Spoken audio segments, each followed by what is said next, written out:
Dear friends, today we have with us two very special guests. Yes, we have with us Susan Moylan-Coombs, who is a very well-known First Nations business owner and advocate in Australia, and she's a founder of the Gamaragal Group.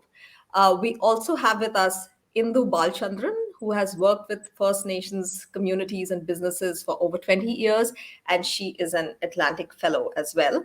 Indu and Susan, thank you so much for joining the Australia today. Thank you for having us. It's a Yeah. pleasure. Thanks, Pallavi. Yeah. Susan, let me begin by asking you that how important is this initiative of encouraging engagement between First Nations businesses and Indian businesses here in Australia? I think it's really important in terms of there's a new agreement, a trade agreement that's just been signed between our two nations. And for us as First Nations, original people of this land, being able to have our place as well. So we tend to get left behind, we tend to get overlooked.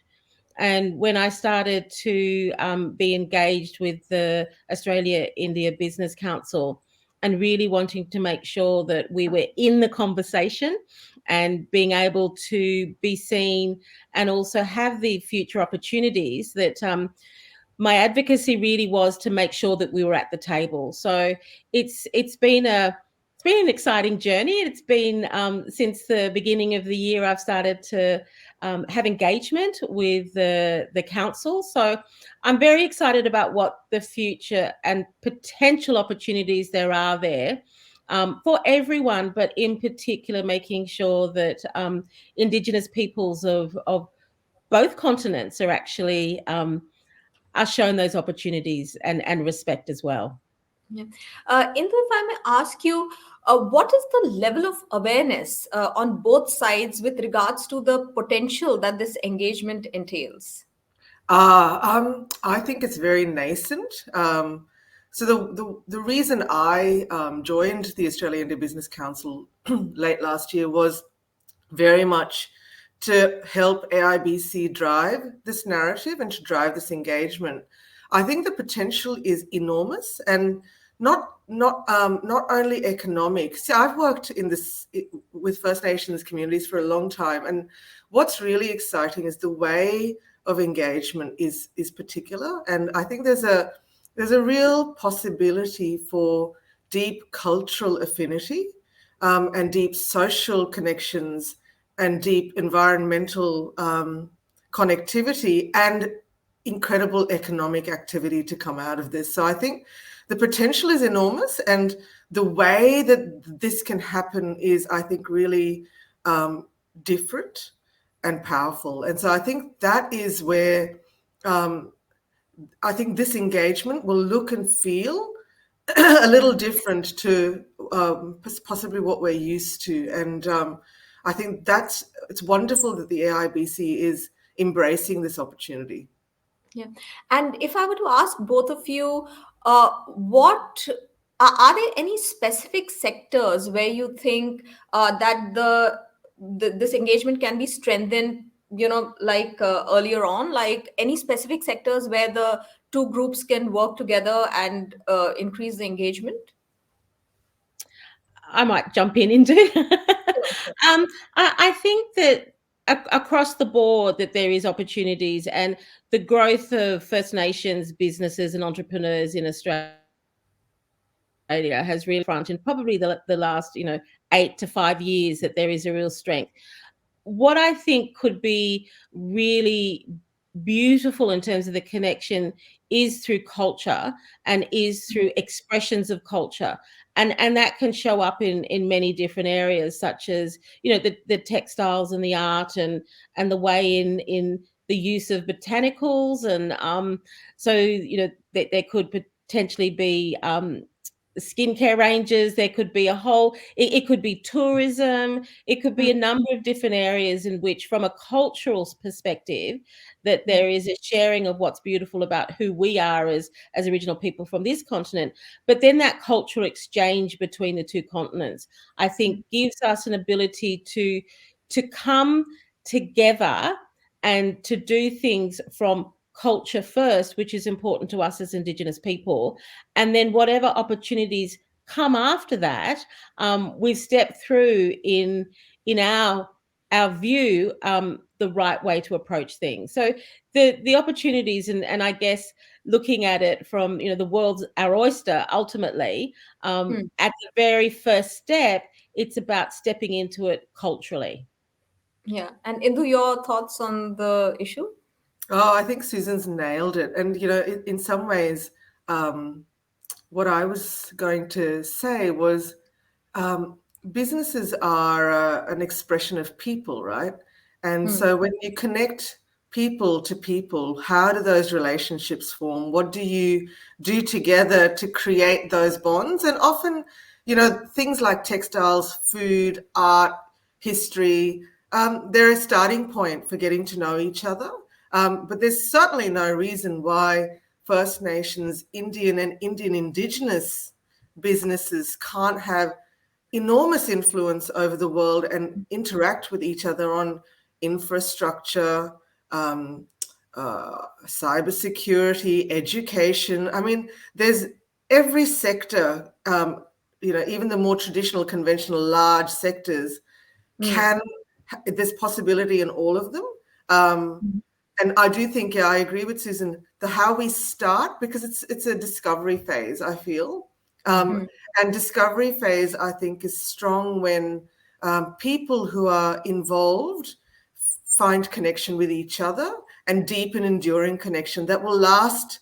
If you're an entrepreneur, your first, second, and third ventures might not work out, but the Yeah. relationship sustains. Yeah. And I And think also to add to that, Inda, you just said, education is a touch point, hmm. and it's not. What am I trying to say?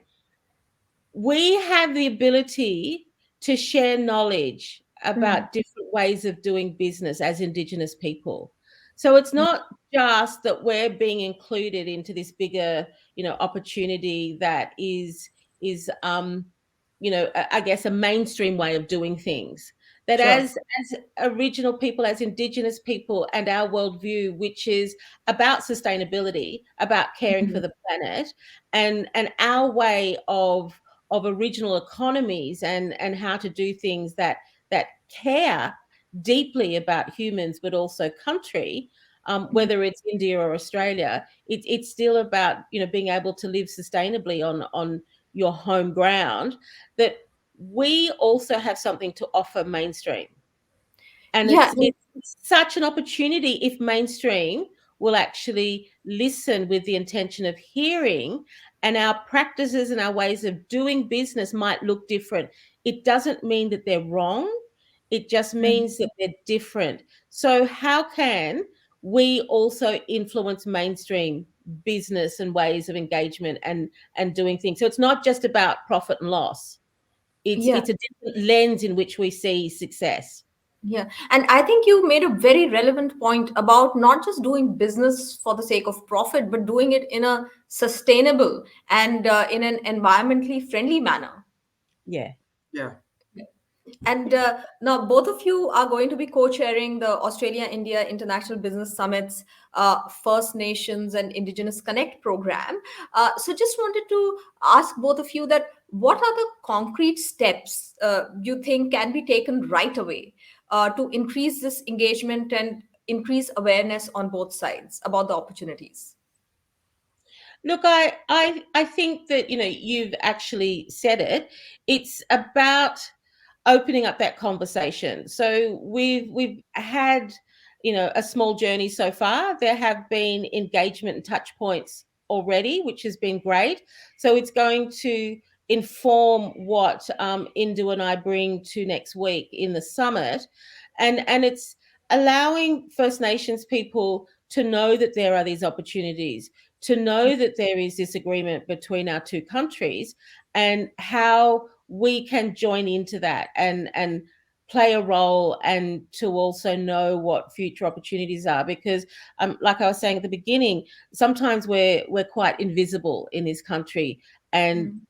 progress keeps leaping ahead and we get left behind. So once I started to kind of be involved in the AIBC, it was like, how can we also message this? So how can I be an advocate to make sure our business owners, First Nations business owners, know about this, are at the table to be able to make up their mind if they would like to engage and what future opportunities there are for them.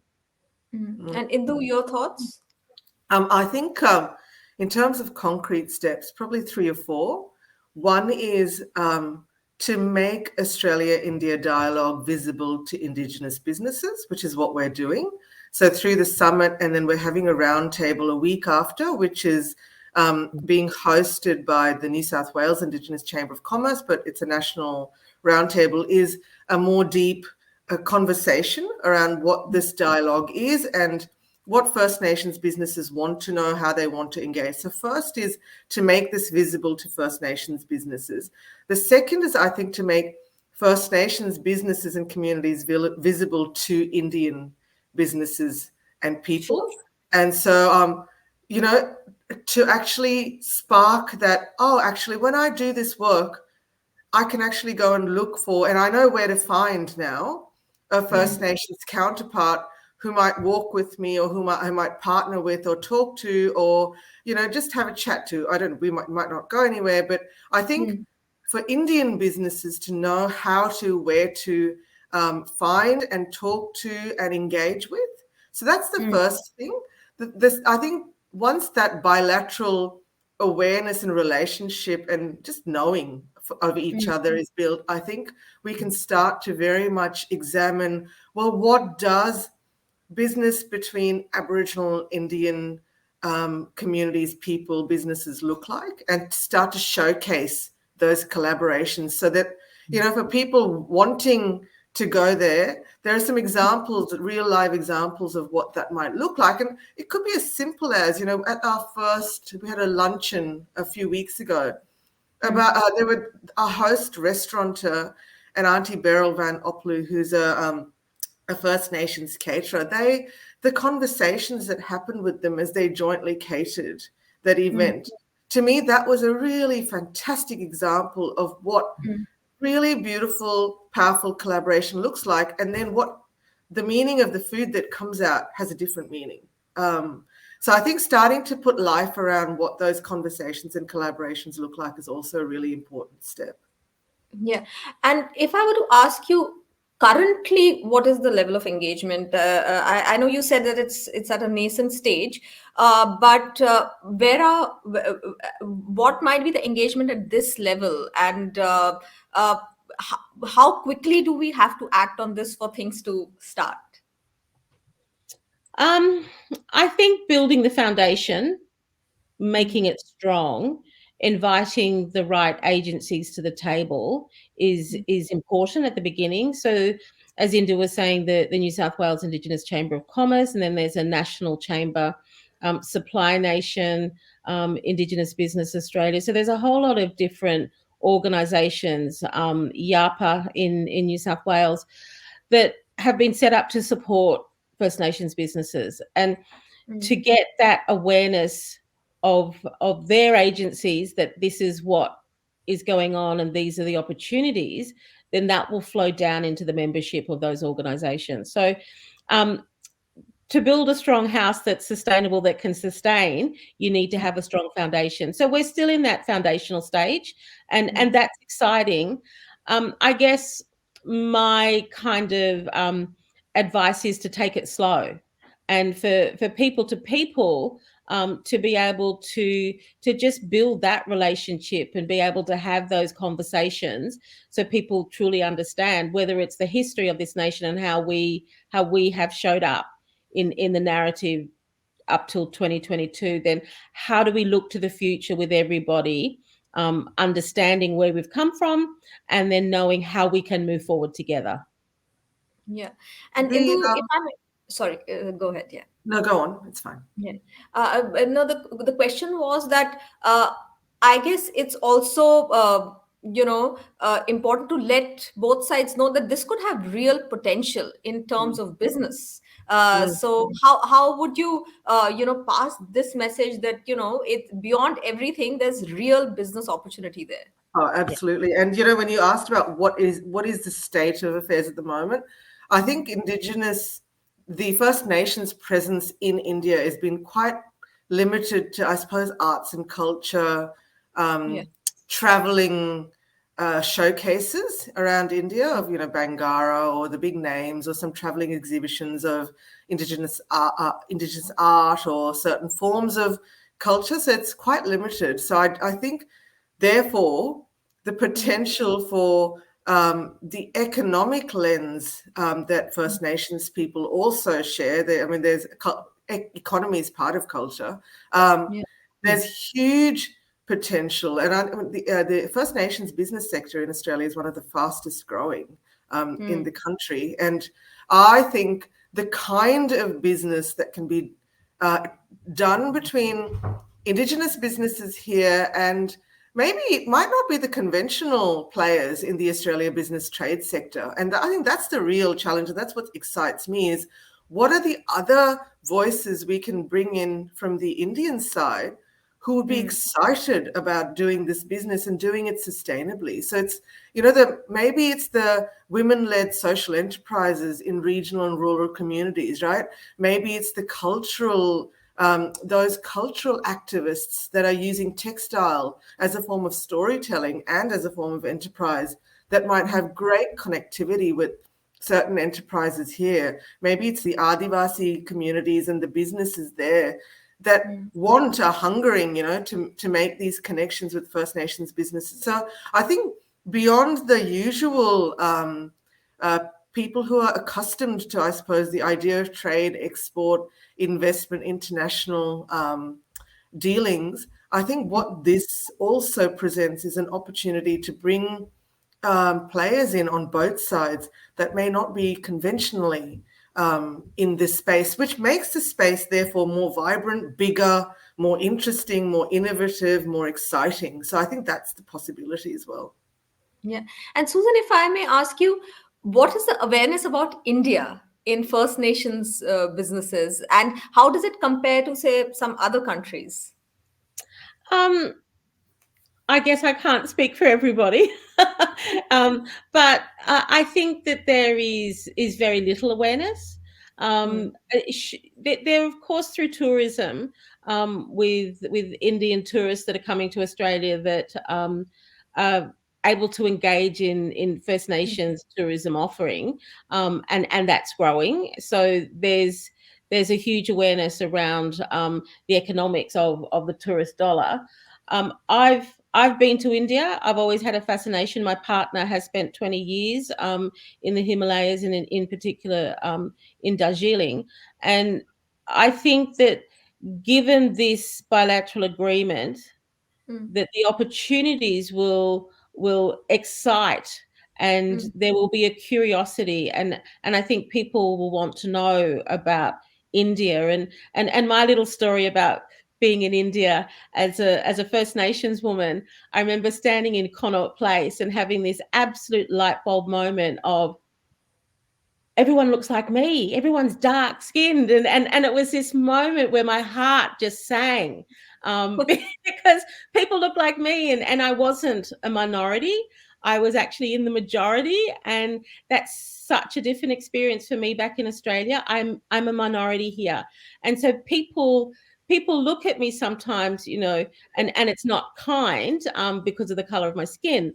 um, I'm a little bit widely traveled. I think that, as we were talking before, the story of who we are as the original people of this place has not really been told widely, and so other countries, they don't necessarily know the story of, Mm. what the modern Australia, and then the original people prior to colonization, how that has played out.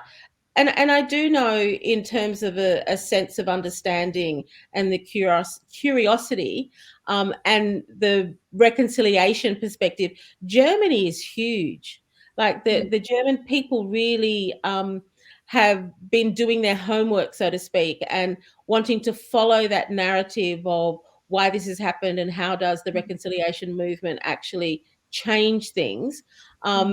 There's a little bit in terms of Turtle Island, Canada, and Aotearoa, New Zealand, and the mainland United States, that the whole telling the story of the original people is really starting to get out there. So that decolonization process and way of thinking, and the looking at the worldviews of Western or Indigenous, it's starting to become much more out there in the public narrative. So that's a good thing. From the point of view of our people here on this continent, knowing about other countries, knowing about other experiences, that I think there's a really growing trend, because the world is opening up through trade. So there is real opportunity happening. So, we want to be able to participate. We want to be able to do things, in particular through our lens. So it's about maintaining that strength of identity in who we are as we do business with other nations. Yeah. And Indu, one could say that, to begin with, I think people to people contact is, I think, the cornerstone of building a long lasting relationship. Yes, it's a very good question you ask. So the work I have committed to do through the fellowship, which is why I suppose that introduction is really important, is to develop relationality between Indian and First Nations people. So what does that mean? In Australia, it means for people from India to recognise that we live on Aboriginal land and to fulfil our obligations to that recognition in whatever way. And there are many ways of doing that, but it means that we have to be present and engage with wherever we live and the first peoples of that land.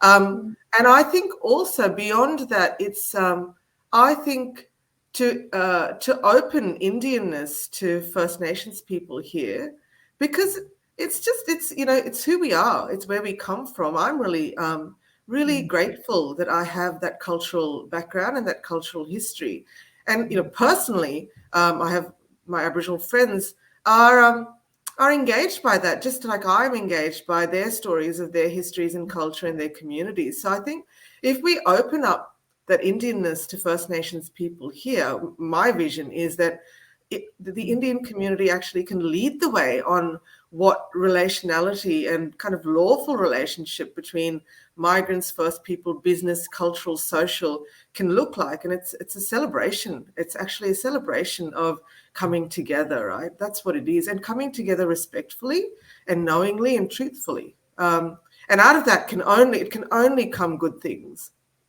Yeah. And Susan, your thoughts? Yeah. I'm nodding madly.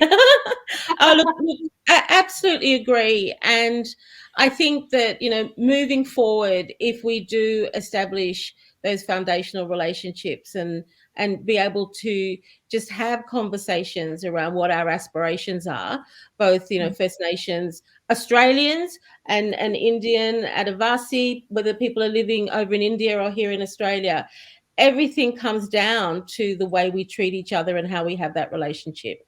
So, we have huge opportunities when we see each other, hear each other, and speak kindly towards each other. Not be afraid of a truth, and be able to see that everybody can have a role. Everybody can be at the table. That it's there to be shared, but let's do that with a level of recognizing the humanity and how we can raise people up and elevate them to be at the table, to care, because the history, has been what it's been, and we can't change that. But what we can change is the way that we treat each other today, and then move forward with opportunities of the future. Yeah. And Susan, lastly, I have to ask you, because you have been to India. Is there any favorite dish that you have from Indian cuisine that you particularly enjoy? Oh my goodness, there's one that I just had the other day. I didn't have it in India. I had it in Sydney. Irfan, the New South Wales president, took us to lunch in the city, and it was a potato dish that sorry, say that again. Paratha. There we go. Someone in the background telling me what it was. Oh my God, I loved it. It was so good. And they're talking about from southern India that the food is lighter. There are spices. It's not necessarily hot. The use of coconut and all of these other ingredients, which is different to, I guess, the heavier dishes that we are used to here in Australia, which is, the butter chickens and those sorts of dishes. The ones from, and again, I'm learning the southern India dishes and seafood and yeah, all of that. I want to go there. Okay. I've And been just to the top part of India, but I've not been to the southern part yet. Indu and Susan, thank you so much for joining us. Thank you so much. Thank Thank you, you. Pallavi.